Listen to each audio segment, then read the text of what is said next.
everybody. Today's discussion here in Oval Window Garage, we're going to be discussing fuel injectors. And then, of course, like any other one of my videos, it's a discussion that I don't know a whole lot on. And to tell you the truth, as long as I've been running, the EFI here on Simon, I should know more about my fuel injectors. But I don't. Pretty much I just bought a set, threw them in, thing ran. Doesn't run bad. Bought a little bigger set, put them in, car still runs. Car runs good. I will say that. A little shortly here, I'll be showing you a data log. You guys have been following, I put a flex fuel sensor on Simon, and I've been blending in E85. I'm up to about a 42% of blend of ethanol, which we'll say Simon really likes it. I'm pretty impressed with how well it runs too. But after reviewing some of my data logs, I am reaching or exceeded the limit of my fuel injectors with the duty cycle. I'm seeing with the 42% ethanol blend, I am a roughly 90 to 95% duty cycle. And, to me, 95%, that still seems like I'm in my limits. Chat back and forth with DIY, I guess the recommended duty cycle is 80 to 85%. Anything above that is not, what's the word I'm looking for? I don't want to say acceptable because the car still does run. The car actually runs really well. I just did a data pull up here. I'll be showing you that. And yeah, it's getting kind of scary fast, for me anyways. But what I'm afraid of is when I start running E85 or get closer to 85% ethanol, that I'll be over that 100% duty cycle since I'm already 90 to 95%. So here, let's take a look at one of my data pulls. So here's one of my latest data pulls, and you can see there's a lot of information that gets recorded. In fact, with some of it I'm not even using, so a lot of it says zeros. You can actually look at a lot of information, and a lot of it is good. Like one thing that's really important, let's see if I can scroll down here. And any of the stuff that's on here, you can actually put up here on the log.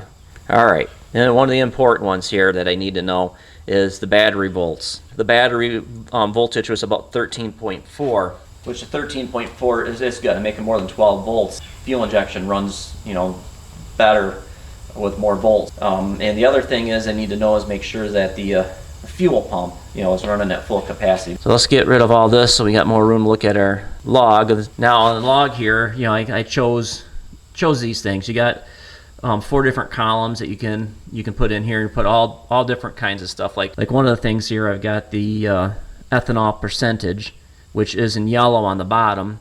And you can look and see my maximum percentage during this poll was 43%, and the minimum was 42% ethanol.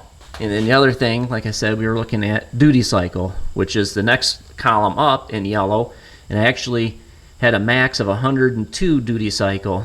So actually I'm past 100, and then a minimum of 3.7. Now 3.7 was probably idling, or not idling, but cruising down the road.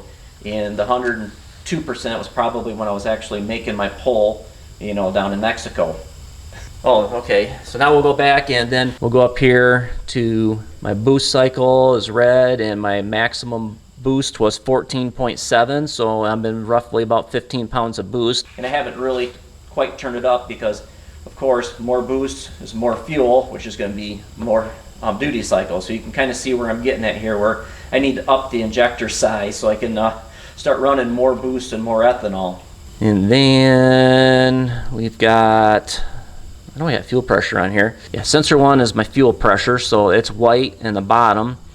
And you can see my max was 38 pounds, and my minimum was 23 pounds. What I was getting at earlier with the regulator, the regulator here on Simon, the fuel regulator, is a 1-to-1. So technically, on every pound of boost, you should gain 1 pound of fuel pressure. And then I'm thinking the minimum down there, the 23 pounds of fuel pressure, is on vacuum, because it's probably the opposite. I should confirm this with somebody, or for somebody else that wants to put a comment down there and knows a little bit more about the regulators. But I'm assuming that when you start drawing vacuum, which would be a negative boost, the fuel pressure would go down. That's my understanding of how it works. If somebody wants to correct me, please feel free to do so. good coffee. All right, so let's get this cursor here over to where we're find 0 on the boost, so we're not negative. So right roughly in between there, between 0.7 to 2 pounds of boost. And then we'll look over here to see where our fuel pressure is, which is sensor 1. Sensor 1 says is at 33 psi. I know it's confusing because it says 330, but in the process of hooking up the tablet, what I use for my dashboard, with the MS Droid app, I can't figure out how to get it to read PSI on there. Now in Tuner Studio, it does read PSI. I also have a digital gauge, fuel pressure gauge, and that also pretty much matches what Tuner Studio is saying for pressure. So basically I figured if I just move the decimal point 1 over to the right, I'll have basically 33 pounds of pressure. Now, let's move this over to max boost, which is about 14 and a half, 15 pounds of boost. And our fuel pressure is at 34 pounds, which I'm already kind of seeing a problem there. And I don't even know if what I'm going to do today is even going to cure it, because the fuel pressure did not go up like it should have. So yeah, I'm seeing a problem. We'll get the little calculator out here. We have 38 and we minus 33. That's only like 5 pounds of boost. So either my regulator is not working correctly, or my fuel pump is weak, or maybe it's just a thing with the injectors reaching 100%. The DIY says when they reach 100%, they're basically just wide open. So yeah, I got more studying to do. Yeah, I'm gonna have to ask somebody. If you actually take the maximum fuel pressure of 38 and subtract it from the 23, you get the 15 pounds. So I'm not really quite sure where that level should be at, if you're supposed to take it from the 0 or from the minimum. So I actually do have to ask some people some questions. If anybody out there does know the answer, again, please help me out, because I'm just kind of learning as I go, and I'm hoping you guys are enjoying what I learn. So one of the things I wanted to do today was increase my fuel pressure, because my understanding is the duty cycle of the injectors does rely on the fuel pressure. And the more you increase the fuel pressure, my understanding is the less duty cycle they operate at. So we're going to kind of figure this out and kind of test that theory. And I'm going to increase the fuel pressure with the fuel regulator here. And one of the reasons I'm thinking this may help some, at idle, I'm running roughly, 32 pounds psi of fuel pressure. And if you read any injector rating, injectors are generally rated at 43.5 psi. And the size injectors I do have in Simon here are a 52-pound injector. I was running, I believe, a 42-pound injector before, thinking I'm going to have to bump up to about a 72-pound injector. You know what gets me is when I first got this fuel injection system, it came with 72-pound injectors, and I didn't think I would need them, and I wound up selling them years ago at a swap meet, and I kind of kicked myself in the butt for it. Before I start making any noise and firing Simon up here, I figure I'd show you guys what a fuel injector looks like. Most of you probably already know what they look like. This here is what they call a peak and hold, or a low impedance. There are basically two types of injectors out there. I guess the peak and hold are the older style injectors, and then there's the saturated, which is a high impedance. I think I'm saying that right. I'll try and remember to tag a video down below of a gentleman that describes these things much better than I'm going to. But it's my understanding that the low impedance, they operate on roughly 4 ohms and under, which basically means they need a driver to operate. The high impedance, or the saturated, run at a greater ohm, and they don't really need a driver to operate, I guess. That's my understanding on them. I did a little bit of research before I tried making this silly video, but we're going to test this and make sure it's a peak and hold. And then I don't really know what I put on Simon here. They look just like these, but they're 520 cc's injector. Let's try and hold this and make this all work. So I believe that's roughly 2 ohm. So next, we'll check Simon's out here really quickly. Kind of easy to get at. So let's pop that off. Set that right there. And we'll see if we get the saturated or over, would read over 10. I don't have a set to double check. These are actually, I believe, reading 12. So I'm running saturated injectors in there. It's kind of a surprise to me. Apparently my ECU will run both. They say the peak and hold will generally run a little hotter, just by the way they operate, than the saturated.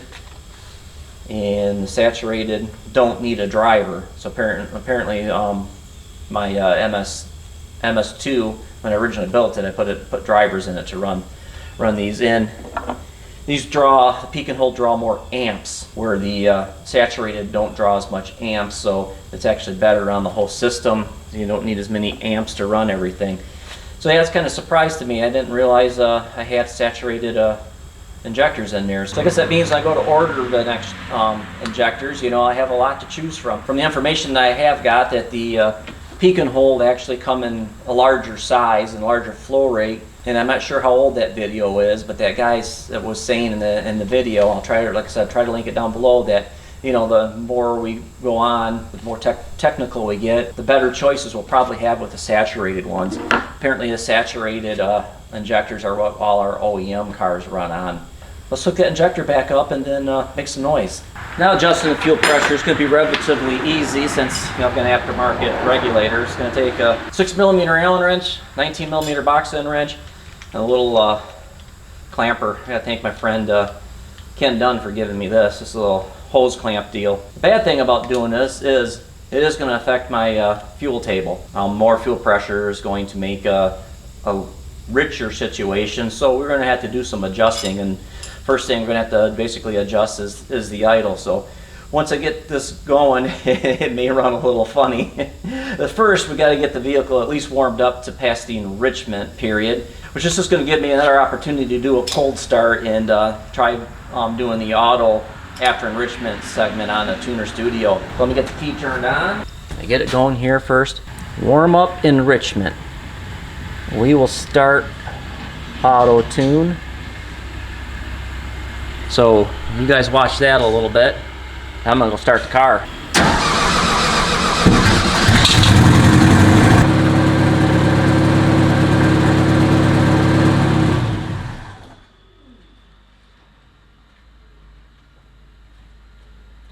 Remember when I said to plug that injector in?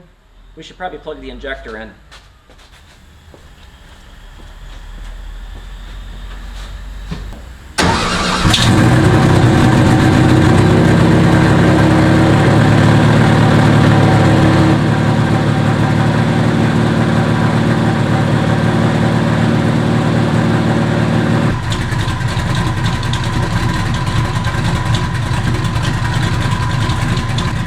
Yeah, this thing should be setting my curve up here.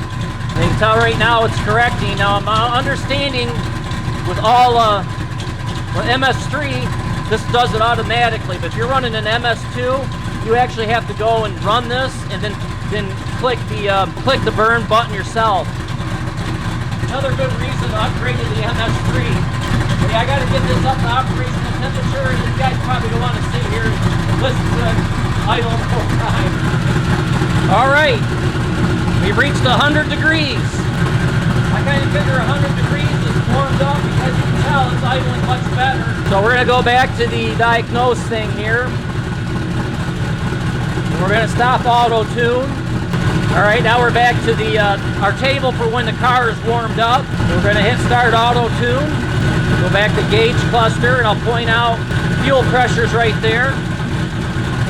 We'll keep an eye on that. Looks like I'm about 31 pounds. Kind of want to bring it up to closer to 40.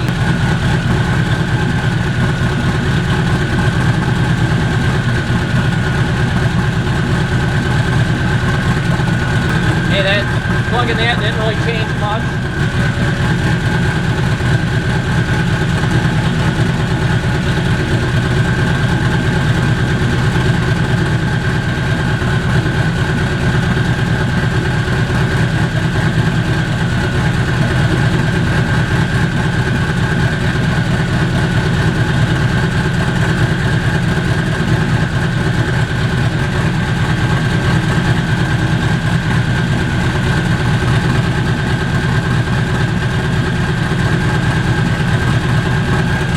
just that little adjustment I did brought it up quite a bit.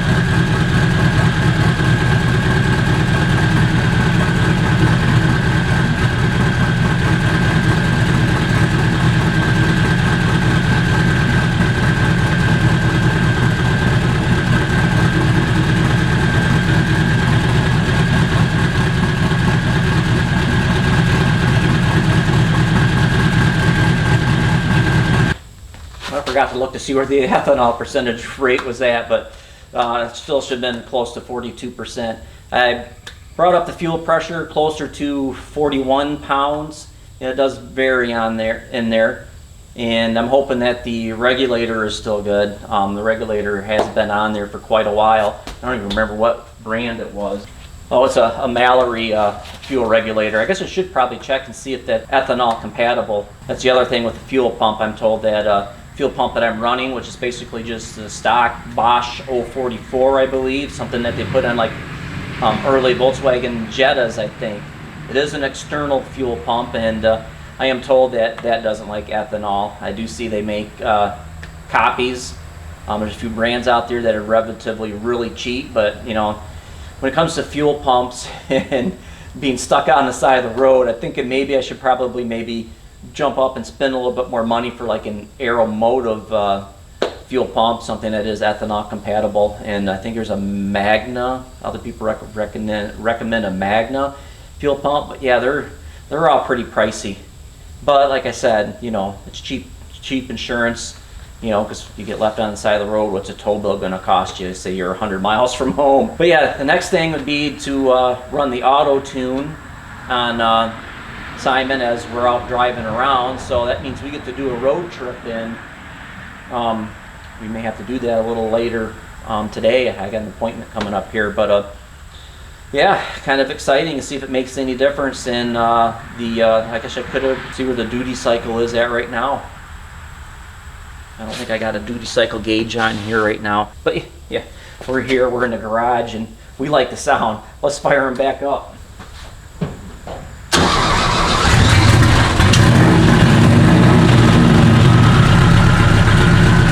at 43% ethanol, and duty cycle is down to 2.7.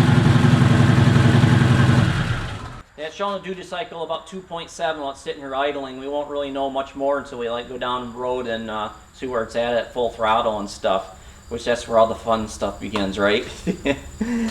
Got a good test drive in. The daughter and I went to one of the local cruise inns here just last Wednesday, and of course got some ice cream. Gotta love Mooville. Anyways, car ran good all the way there and all the way back. Like I said, I was going to do a test pull, and I did a couple of them and did some auto tuning there and on the way back. Then I was going through the data logs when lo and behold the fuel pressure was up, because you know I did raise the fuel pressure up, but it didn't seem to climb up or go down like it was before. And then I got to remembering somebody put a clamp on the lead vacuum line to the regulator, dummy. So yeah, I drove literally all the way to the local cruise inn and back with the vacuum line crimped off. And yeah, nice tool. It works. So anyways, it's a couple of days past, and I had some more free time. I'm working on my trailer out here, and I had to go run and get some nuts and bolts, and I'm gonna have to do it again here, and it means I get to take Simon for a drive. So I did some more auto tuning, you know, because you know fuel pressure is going to be different. Actually, it was kind of nice. It's a cooler day. It's not 80. It's like barely even 60. We live in Michigan. You don't like the weather? Wait. It is a beautiful sunny day though. So yeah, we went for a little jaunt down to the local hardware, got some bolts, did some auto tuning, and like I was starting to say, I actually did the warm-up enrichment auto tune too, and I'm starting to like that. The car's starting to start up and warm up a little bit better. And it was actually nice to do it on a cooler day, because I've been doing that in 70 and 80 degree days, and it doesn't get much of a chance to actually operate then. But yeah, I'm starting to ramble on again. Back to the data log. I did a data log, did a nice pull, and yeah, the fuel pressure does go up. I don't think it goes up as much as I want, but I'm thinking what's happening is I'm watching the duty cycle, and as the RPMs come up, the duty cycle looks good up until about 55, 6,000 RPMs, and then it starts to ramp up into the 90s, and I think I actually did a pull up to about 7,000 RPMs, and it was roughly about 120%, which means they're just open. And what I'm noticing is when it starts to do that, the fuel pressure starts to taper back off and go back down. I think it's just because the injectors are open and it's not getting a chance to build the pressure. So we're gonna have to get some larger injectors and start doing some more tuning. That's gonna be something that's gonna probably happen this winter. I am hoping before, we're going into, it's still the end of September, but before the end of October. October's going to be a busy month for me, but I'm hoping to get Simon here to the track and at least get one good quarter-mile pass in to see if I made any improvements before the big teardown, because big teardowns come in and the big heads are going to be going on. But in order to start really pushing those, I want to make sure that I got a good fuel pump, I got the right size injectors, and that the regulator's working so we can keep the engine happy with fuel. What I'm noticing when the injectors do open up, it's kind of, I don't want to say it's kind of nice, but it's nice that the car does richen up quite a bit. So I'm not having a lean situation. And I think that's where we'll lead off today. So keep shifting those gears, keep cruising, and enjoy the ride. We'll catch you later. Before I was just another guy.